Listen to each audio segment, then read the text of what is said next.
doesn't it strike you when observing the sun and moon coursing through the sky that both appear as similar-sized orbs, tracing similarly related 24-hour paths overhead at similar speeds? Is this simply just coincidence? Well, modern astronomy would say, absolutely, no question about it. Despite the sun and moon appearing to be the same size, the sun is in fact 400 times larger and 400 times farther away. The sun is in fact the orbital center, with the very Earth we're standing on spinning around it. Now, during a solar eclipse, it is claimed that the moon is passing between the observer and the sun, thus blocking the light of the sun temporarily from the view of the observer. Okay, then what about lunar eclipses?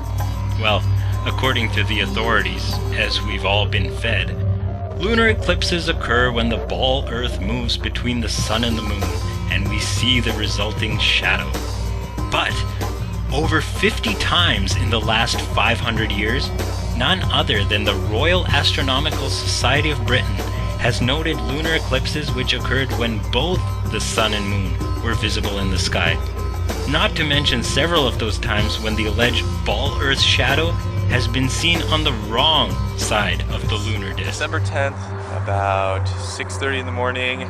It's about 18 degrees out here, and we're standing on top of Cahokia Mounds, just east of St. Louis. Behind me is a full moon, which will soon be going into a full lunar eclipse as it sets, kind of a rare experience, while at the same time behind us, the sun is already beginning to rise. So this could be a very interesting and beautiful experience.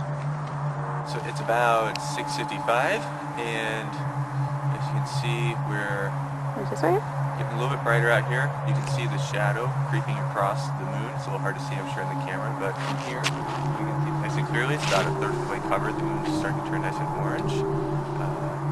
Over on the right shoulder, you can see downtown St. Louis and the nice early morning sun, which is getting very bright on the eastern horizon behind us.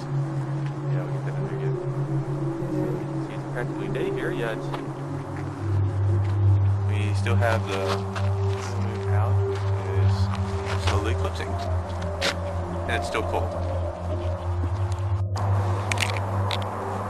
Okay, so it's now about 7:04 a.m.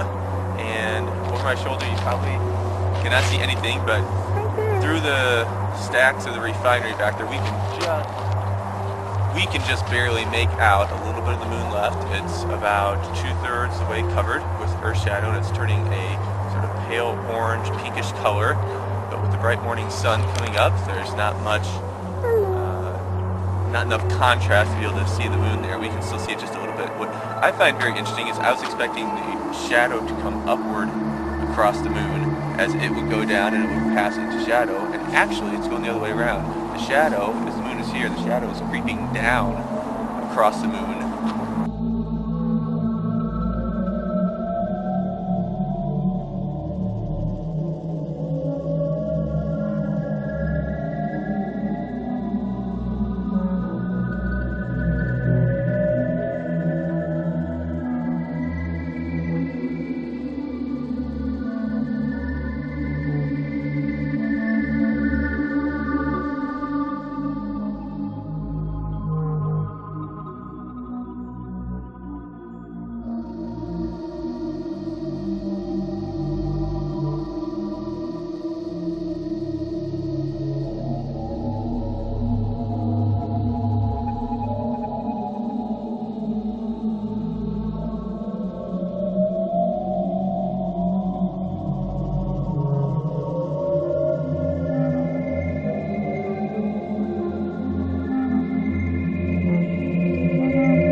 How is it possible that during a total lunar eclipse, the shadow starts off completely black as it creeps up on the moon, but when it fully covers the moon exhibits that signature reddish glow?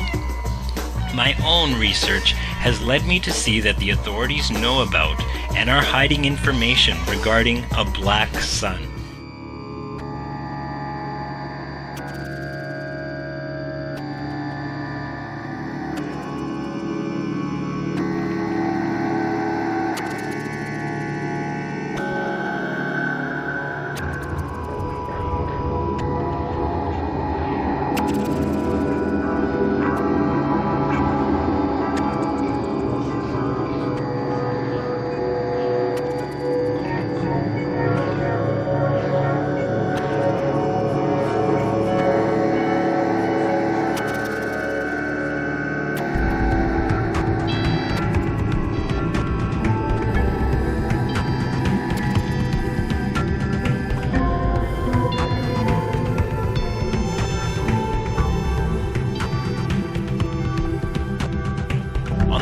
ball Earth, there's no real up or down.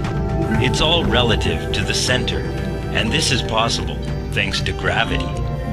Now, naturally, a spinning object tends to keep other objects from sticking to it due to centrifugal force, normally causing the objects to fly right off. But on the ball Earth, thanks to gravity, of course, people, buildings, and even the very air are all stuck to the surface of the ball, and would be none the wiser had it not been for authorities such as Galileo, Newton, and NASA to tell us otherwise. Thusly, considering gravity, if objects with mass are attracted towards each other, why hasn't there ever been an object massive enough to demonstrate that water would stick to it, as is claimed the oceans, lakes, and rivers do on a ball Earth? And if the excuse is then given that the Earth's gravity would far supersede that of any other object, then how is it that the moon is said to affect water levels at sea level on Earth? Further, how is the combined mass of a helium-filled balloon repelled by the mass of the Earth? Or, what up there is attracting the balloon to itself? Or are these really just the laws of density and buoyancy, with up and down actually existing as we perceive?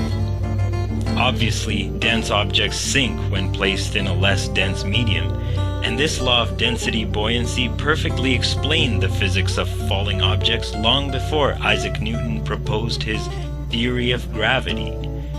But Isaac Newton was a knight of the British Order, and I personally find it strange that he was allegedly born on Christmas Day and died on the vernal equinox. And why did his coat of arms have 2 crossed bones on a black shield? Was he indeed a Freemason or Rosicrucian? I also question Galileo and his supposed experiments dropping his balls from the Leaning Tower of Pisa. While Giordano Bruno and other contemporaries of Galileo were burned at the stake after being publicly tortured, Galileo was merely placed under supposed house arrest, while his associations with the Jesuits have long been acknowledged. So investigate the subject for yourself.